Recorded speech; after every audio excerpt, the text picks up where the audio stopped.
हमारे सभी दर्शकों को सादर प्रणाम। जय श्री कृष्ण। मीन राशि 2024 विवाह योग, शादी योग, आज इस विषय पर चर्चा करेंगे। मीन लग्न है तब भी यह जानकारी आपके लिए महत्वपूर्ण है, लेकिन सबसे बड़ी बात, मीन राशि और मीन लग्न दोनों ही नहीं है तब भी इस वीडियो को ध्यान से देखें, क्योंकि आज मैं गोचर की कुछ ऐसी स्थितियां आपको बताऊंगा, गुरु, शनि, राहु की, कि आप अपनी लग्न कुंडली देखकर 2024 में आपके कब विवाह के योग बन सकते हैं, रिश्ता पक्का होने के योग बन सकते हैं, उनको आप जान सकते हैं। तो अन्य राशि है, मीन राशि नहीं है, या अन्य लग्न है, मीन लग्न नहीं है, तब भी यह वीडियो आपके लिए उपयोगी सिद्ध होगा।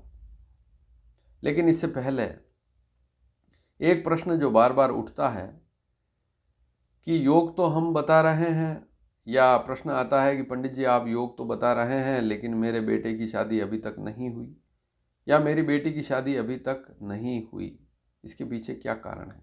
तो इसके पीछे कारण है आपकी जो बेटी है या लड़का है, उसकी कुंडली में सप्तम भाव कहीं न कहीं कमज़ोर स्थिति में है।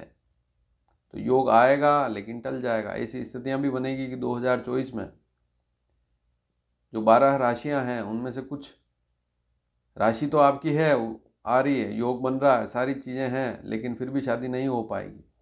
इसके पीछे कारण क्या है, तो उसको जानना बहुत ज़रूरी है।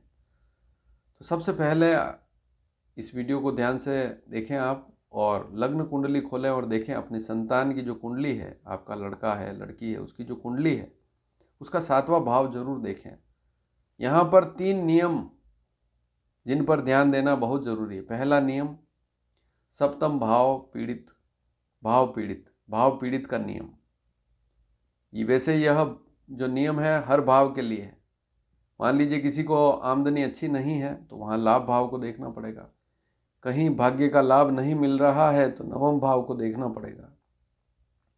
लेकिन शादी नहीं हो रही है तो सप्तम भाव को देखना पड़ेगा। तो सप्तम भाव देखें, यहाँ पर कुंडली के द्वारा आप समझ सकते हैं कि 7वां भाव विवाह का भाव होता है, और 7वें भाव की स्थिति खराब है तो सारी स्थितियाँ खराब होगी। अगर किसी का वैवाहिक जीवन ही खराब है तो कामकाज भी डिस्टर्ब होगा, नौकरी भी सही ढंग से नहीं कर पाएगा, व्यापार भी सही ढंग से नहीं कर पाएगा। अगर परिवार में क्लेश है, उपद्रव है, तो दिक्कत तो बढ़ेगी।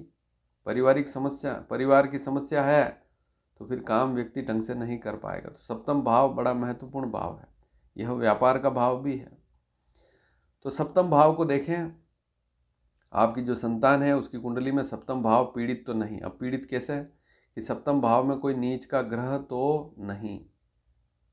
नीच का ग्रह मतलब हर एक ग्रह किसी न किसी राशि पर नीच का कहलाता है, और उसकी एक फिक्स डिग्री भी होती है। इसके बारे में पूर्व में मैं जानकारी दे चुका हूँ, आप प्ले लिस्ट में जाकर उस वीडियो को देख सकते हैं। नीच की जानकारी, नीच ग्रह, तो प्ले लिस्ट में वो जानकारी आपको मिल जाएगी। तो नीच का ग्रह है, सप्तम में दिक्कत आएगी। सप्तम में राहु है तो दिक्कत आएगी। सप्तम में केतु है तो शादी नहीं हो पाएगी, दिक्कत आएगी। सप्तम में शनि है तो देरी होगी। सप्तम में शनि की दृष्टि होती है तब भी दिक्कत रहती है। तो सप्तम में ही शनि बैठा हुआ तो दिक्कत आएगी। सप्तम में सूर्य अगर अकेला है, शत्रु राशि पर है, तो दिक्कत आएगी। सप्तम में चंद्रमा भी शत्रु राशि पर है तब भी दिक्कत आती है। गुरु भी शत्रु राशि पर है या बुध भी शत्रु राशि पर सप्तम में है तब भी दिक्कत आती है। मंगल है तो दिक्कत आएगी ही। सप्तम भाव में बहुत से ऐसे योग बनते हैं जैसे सूर्य राहु, राहु चंद्रमा, राहु गुरु, राहु मंगल, सूर्य शनि, चंद्र शनि, ऐसे योग भी शादी नहीं होने देते हैं। तो मैं तो योग बता रहा हूँ, लेकिन आपकी कुंडली में सप्तम भाव कमजोर है तो फिर काम कैसे होगा, उसके उपाय जरूर करें। दूसरा नियम, सप्तम भाव का स्वामी भी अगर ऐसी ही स्थिति में है, कहीं पीड़ित है, तब भी स्थिति खराब हो जाती है। सप्तम भाव का स्वामी नीच राशि पर हो, सूर्य के साथ अस्त हो जाए, राहु के साथ, केतु के साथ, या उसका शत्रु, सप्तम भाव के स्वामी का शत्रु शनि है उसके साथ बैठ जाए, या उसका शत्रु मंगल है उसके साथ बैठ जाए, तो दिक्कत होगी। फिर तीसरी स्थिति, तीसरा नियम, सप्तम भाव का कारक शुक्र होता है। शुक्र की स्थिति कुंडली में खराब है, नीच का है, अस्त हो गया है, छठे, 8वें, 12वें भाव में बुरी स्थिति में है, तब भी दिक्कत आती है, शादी नहीं हो पाती है। फिर एक दिक्कत और है कि उम्र ही अगर ज़्यादा है तो बहुत बड़ी दिक्कत। 32 साल या 35 साल 40 साल की उम्र हो गई तो अच्छे रिश्ते भी नहीं आते हैं, और फिर अगर योग बनते भी हैं लेकिन वे योग काम नहीं करते हैं क्योंकि आपकी उम्र अधिक हो चुकी है, और आप अगर कहीं दूर रहते हैं, विदेश में रहते हैं, तो और ज़्यादा दिक्कत है।